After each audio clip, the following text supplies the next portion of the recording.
할렐루야. 이 수요일 저녁 하나님 앞에 예배하는 여러분들을 축복합니다. 이 예배를 통해 하나님의 음성을 듣고 하나님의 뜻을 깊이 아는 뜻깊은 시간이 되시기를 소망합니다. 기도하겠습니다. 아버지 하나님, 우리를 사랑하셔서 하나님의 자녀 삼아주시고 또한 이렇게 우리의 발걸음을 예배로 인도하여 주심을 감사합니다. 하나님, 이 저녁 하나님께 예배함으로 하나님의 귀한 음성을 듣기를 원합니다. 하나님의 뜻을 깨달아 알기를 원합니다. 주님, 하나님의 뜻을 깨닫는데 그치지 아니하게 하여 주시고 그 뜻을 세상에 이루며 사는 우리가 되게 하여 주시옵소서. 우리를 불러 거룩히 하시고 우리에게 하나님의 깊으신 뜻을 알려주시며 사명을 맡겨주신 주님, 이 사명을 귀히 여기고 하늘나라 가는 그날까지 주님께서 나에게 허락하신 이 사명을 이루며 살아갈 수 있도록 인도하여 주시옵소서. 이 예배의 시종을 온전히 주님께 맡겨드리며 예수 그리스도의 이름으로 기도하옵나이다. 아멘. 다 함께 찬송가 543장 찬양 드립니다.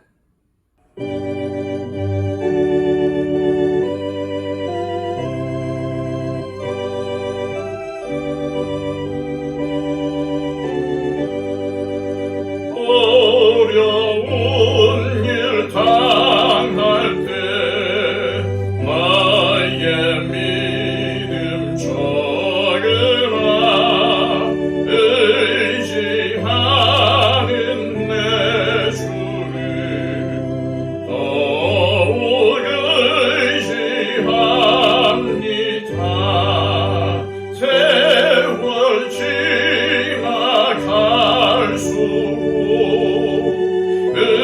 의지할 것 뿐일세. 무슨 일을 당해도 예수 의지합니다.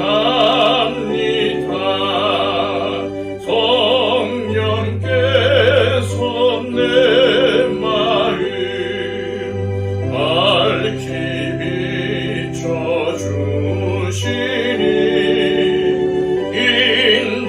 인도하심 따라서 주만 의지합니다. 세월 지나갈수록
찬송 하나 더 부르겠습니다.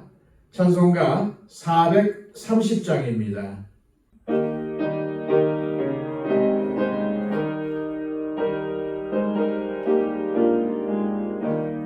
주와 같이 길 가는 것 즐거운 일 아닌가.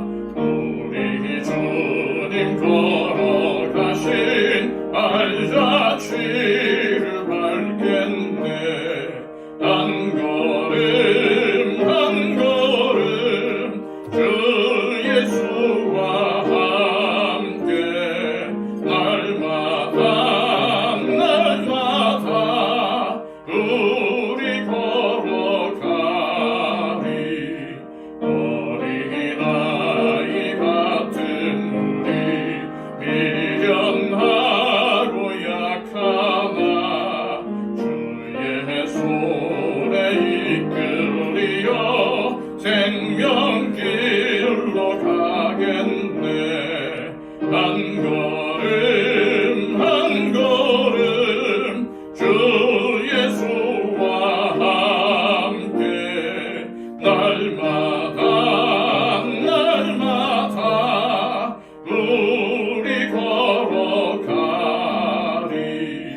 꽃이 피는 들판이나 험한 골짜기라도 주가 인도하는 대로 주와 같이 가겠네. 한 걸음 한 걸음 주 예수와 함께 날마다 우리 걸어가리. 옛 선지자의 목까지 우리들도 천국에 들려올라갈 때까지 주와 같이 걷겠네. 한 걸음 한 걸음 주 예수와 함께 날마다 우리 걸어가리. 이 시간 우리에게 주시는 하나님의 귀한 말씀은 구약성경 사무엘하 2장 18절로 32절까지의 말씀입니다. 구약성경 465쪽입니다. 그곳에 수르야의 세 아들 요압과 아비새와 아사헬이 있었는데 아사헬의 발은 들노루같이 빠르더라. 아사헬이 아브넬을 쫓아 달려가되 좌우로 치우치지 않고 아브넬의 뒤를 쫓으니 아브넬이 뒤를 돌아보며 이르되 아사헬아 너냐? 대답하되 나로라. 아브넬이 그에게 이르되 너는 왼쪽으로나 오른쪽으로나 가서 청년 하나를 붙잡아 그의 군복을 빼앗으라 하되 아사헬이 그렇게 하기를 원하지 아니하고 그의 뒤를 쫓으매 아브넬이 다시 아사헬에게 이르되 너는 나 쫓기를 그치라. 내가 너를 쳐서 땅에 엎드러지게 할 까닭이 무엇이냐? 그렇게 하면 내가 어떻게 네 형 요압을 대면하겠느냐 하되 그가 물러가기를 거절하매 아브넬이 창 뒤끝으로 그의 배를 찌르니 창이 그의 등을 깨뚫고 나간지라. 곧 그곳에 엎드러져 죽음에 아사헬이 엎드러져 죽은 곳에 이르는 자마다 머물러 섰더라. 요압과 아비새가 아브넬의 뒤를 쫓아 기브온 거친 땅의 길가 기아 맞은 쪽 암마산에 이를 때에 해가 졌고 베냐민 족속은 함께 모여 아브넬을 따라 한 무리를 이루고 작은 산 꼭대기에 섰더라. 아브넬이 요압에게 외쳐 이르되 칼이 영원히 사람을 상하겠느냐? 마침내 참혹한 일이 생길 줄을 알지 못하느냐? 네가 언제 무리에게 그의 형제 쫓기를 그치라 명령하겠느냐? 요압이 이르되 하나님이 살아계심을 두고 맹세하노니 네가 말하지 아니하였다면 무리가 아침에 각각 다 돌아갔을 것이요 그의 형제를 쫓지 아니하였으리라 하고 요압이 나팔을 불매 온 무리가 머물러서고 다시는 이스라엘을 쫓아가지 아니하고 다시는 싸우지도 아니하니라. 아브넬과 그의 부하들이 밤새도록 걸어서 아라바를 지나 요단을 건너 비드론 온 땅을 지나 마하나임에 이르니라. 요압이 아브넬 쫓기를 그치고 돌아와 무리를 다 모으니 다윗의 신복 중에 19명과 아사엘이 없어졌으나 다윗의 신복들이 베냐민과 아브넬에게 속한 자들을 쳐서 360명을 죽였더라. 무리가 아사엘을 들어올려 베들레헴에 있는 그의 조상 묘에 장사하고 요압과 그의 부하들이 밤새도록 걸어서 헤브론에 이른 때에 날이 밝았더라. 아멘.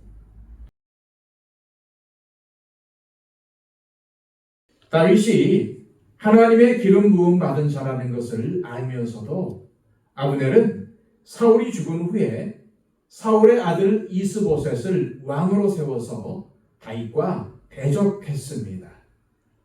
결국 이스라엘의 두 왕과 두 정권이 들어서게 되었고 아브넬의 군대와 요압의 군대는 기브온의 못가에서 서로 대치하게 되었습니다. 사실 그들은 같은 이스라엘 백성이기 때문에 서로 싸울 이유가 전혀 없었습니다. 원래 하나였고 사울이 죽은 후에 둘이 된 것입니다.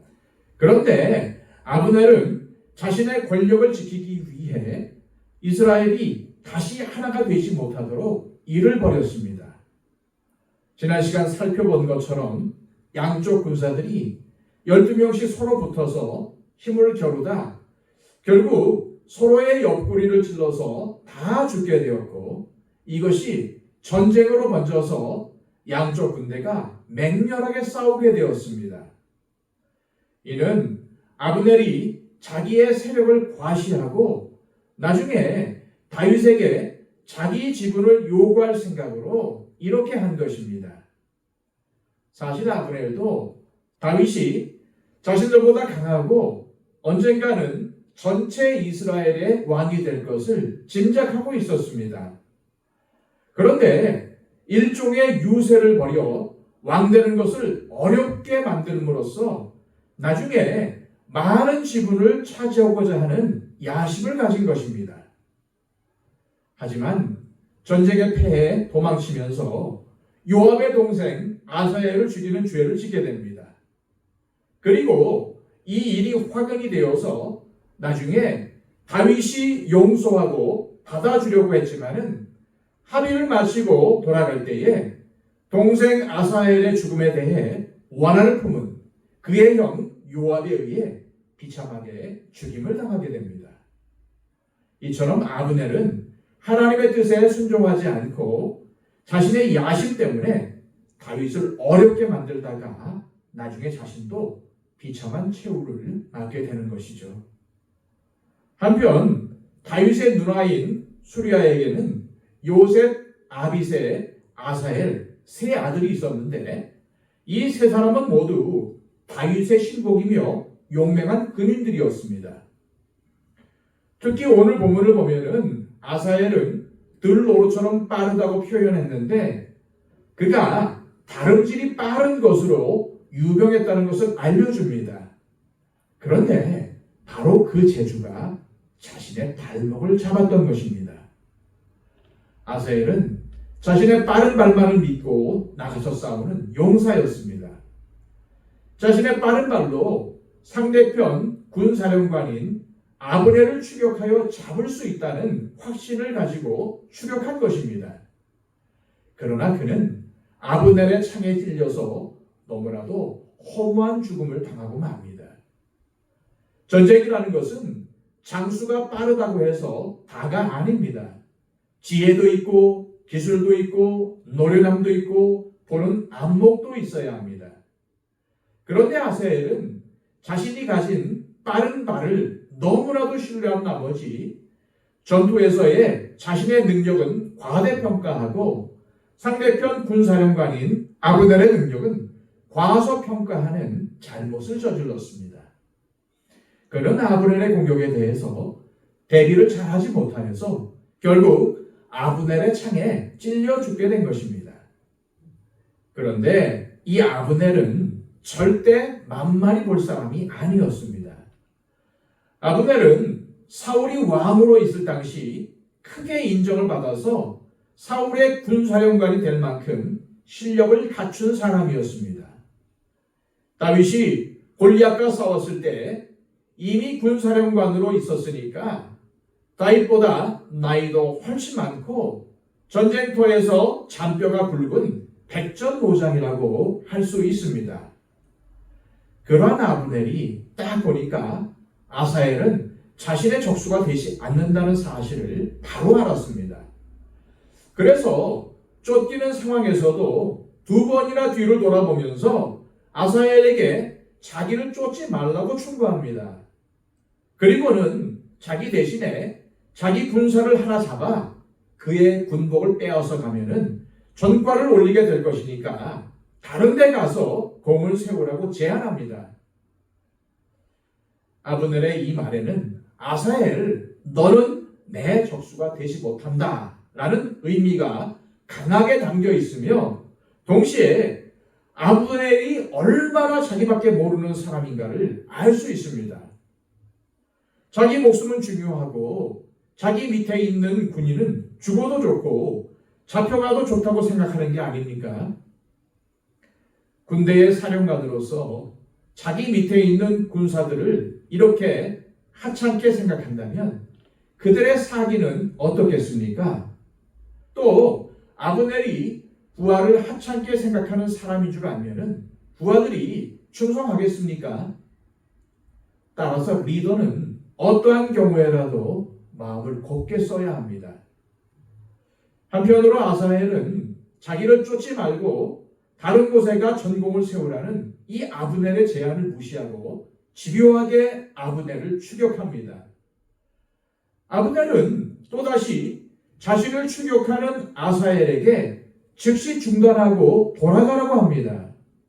왜냐하면 아사엘을 괜히 죽였다가 그의 형 요압을 자극하면은 좋지 않다는 것을 알았기 때문입니다.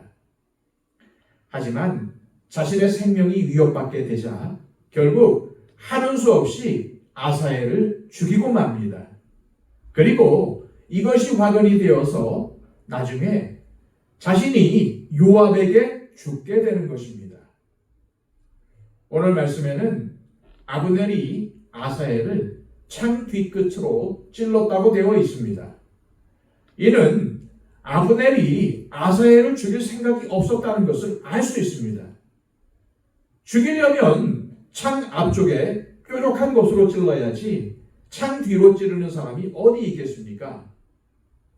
따라서 아사엘을 기절시키거나 쓰러뜨려서 시간을 벌어 도망가려 했다고 추측할 수가 있는데 아사엘이 얼마나 빨리 달려왔는지 아무리 창 뒤끝이라도 거기에 찔려서 죽었던 것입니다.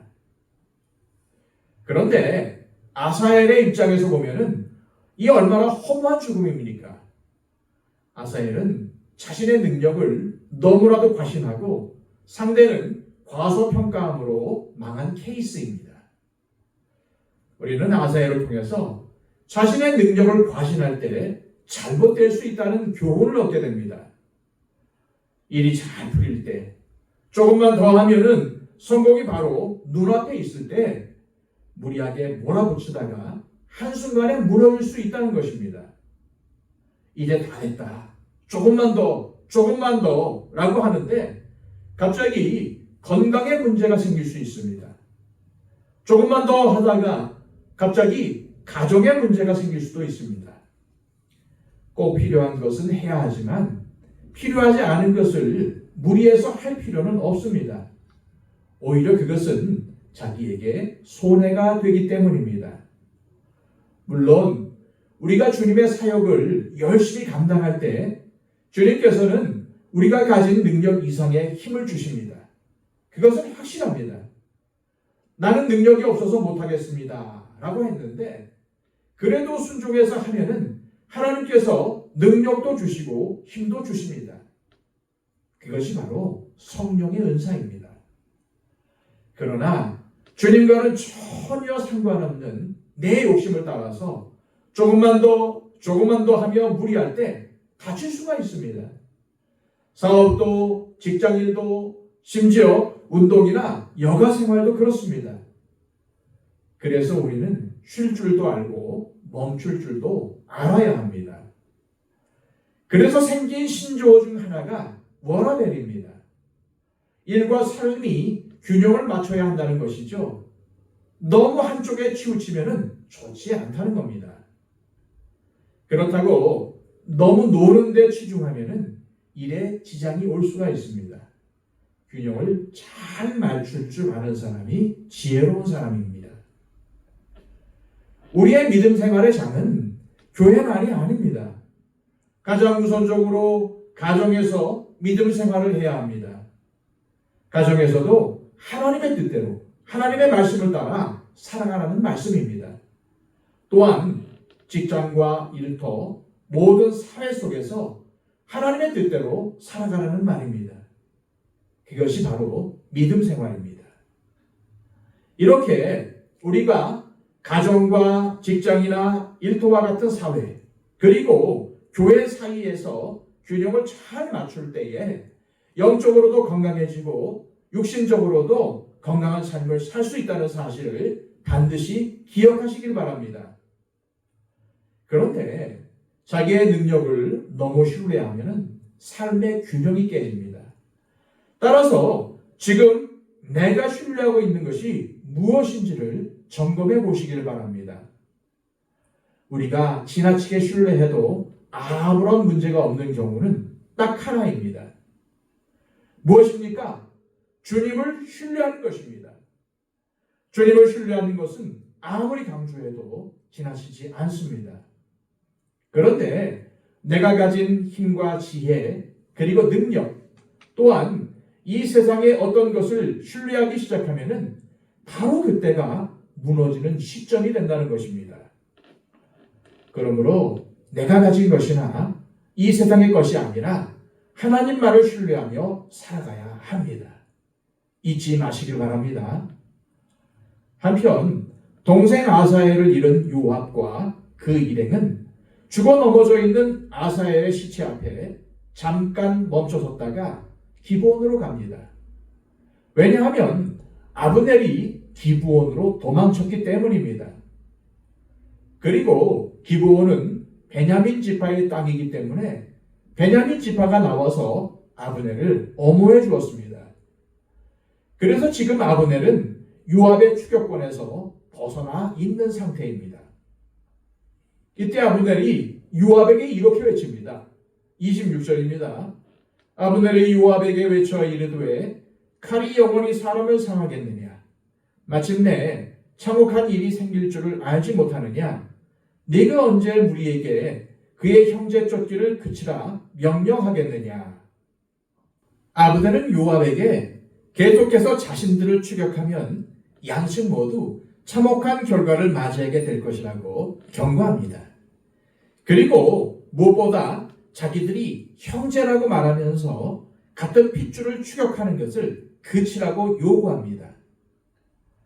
코에 걸면 코걸이, 귀에 걸면 귀걸이라고 아브넬은 요압과 싸울 때는 형제라고 하지 않았는데 자기가 불리해지니까 왜 형제끼리 죽이느냐고 합니다. 얼마나 뻔뻔한 사람입니까? 지금도 정치인들이 말할 때 보면은 이럴 때는 이렇게 말하다가 저럴 때는 자신이 한 말을 뒤집는 경우가 굉장히 많습니다. 왜 그럴까요? 모든 것을 자기 중심으로 보기 때문입니다. 객관적으로 보면은 그렇지 않을 텐데 자기 중심으로 보다 보면은 아무래도 상황에 따라 말이 바뀌게 되는 것입니다. 이처럼 아브넬도 철저히 자기 중심적인 사람이었기 때문에 말이 왔다 갔다 하는 것입니다. 그런데 요압도 아브넬의 말에 동의해서 나팔을 불어 추격을 중지하라는 명령을 내리고 휴전을 선언합니다. 27절입니다.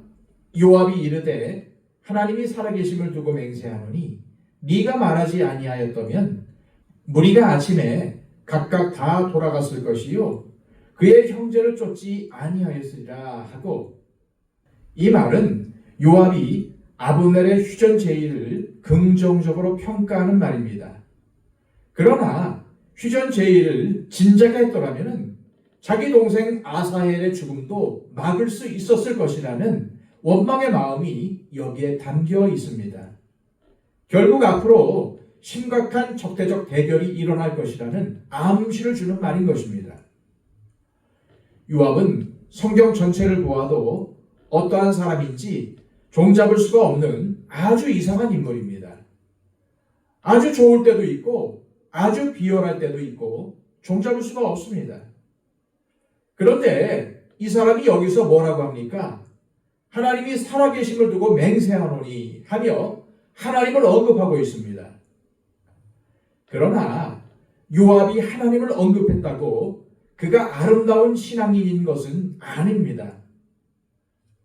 그 당시 사람들은 일반적으로 하나님을 언급하면서 말하는 경우가 많았습니다. 그러므로 하나님을 입에 올린다고 해서 그게 신앙이 좋다는 증거가 될 수 없다는 것을 요압이 너무나도 잘 보여주고 있습니다.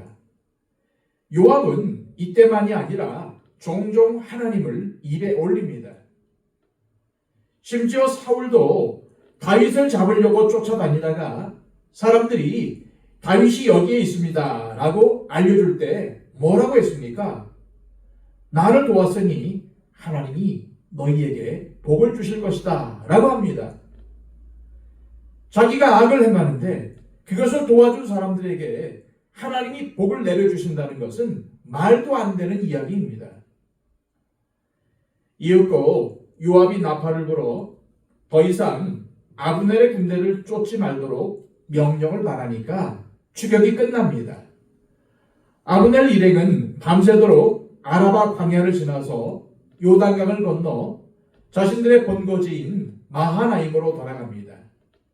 그리고 요압 역시도 다윗이 왕으로 있는 헤브론으로 돌아갑니다. 요압은 비록 자신의 동생을 잃었지만은 훗날 복수할 것을 기약하면서 아브넬 쫓아가는 것을 멈춘 것입니다. 더 이상 쫓아가 봐야 아무 소용이 없다는 것을 잘 알았기 때문입니다. 오늘 말씀은 이 전쟁의 결과를 이렇게 전하고 있습니다. 30절, 31절입니다. 요압이 아브넬 쫓기를 그치고 돌아와 무리를 다 모으니 다윗의 신복 중에 19명과 아사헬이 없어졌으나 다윗의 신복들이 베냐민과 아브넬에게 속한 자들을 쳐서 360명을 죽였더라. 이 전쟁을 통해서 다윗 쪽에는 아사헬을 포함해서 20명이 죽었습니다. 하지만 베냐민과 아브넬 측은 360명이 죽었습니다. 오늘 말씀이 전쟁의 결과를 비교하며 보여주는 것은 다윗 위에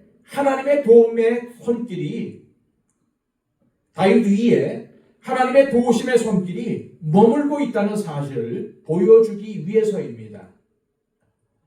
사무엘하 3장 1절에는 이러한 말씀이 기록이 되어 있습니다. 사울의 집과 다윗의 집 사이에 전쟁이 오래매 다윗은 점점 강하여 가고 사울의 집은 점점 약하여 가니라. 이 말씀을 보아도 그것을 알 수 있습니다. 하나님께서 다윗의 집을 도우셔서 사울의 집을 이기도록 하신 것입니다. 사울의 진영에 속한 11지파를 상대로 다윗이 이토록 놀라운 전과를 올린 것은 다윗을 향한 하나님의 은혜를 확인시켜 주는 것입니다. 그런데 생각해 보십시오. 요압의 진영에서 아사헬은 자신의 교만과 부지의로 죽임을 당했고 12명은 요압과 아브넬의 잘못으로 죽었습니다. 이 얼마나 안타깝고 헛된 죽음입니까? 세상에서 일어나는 일들을 보면은 우리가 예측하기 힘들 때가 많습니다. 우리 각 사람을 향한 하나님의 뜻이 무엇인지, 하나님께서 무엇을 원하시는지를 모를 때가 많습니다.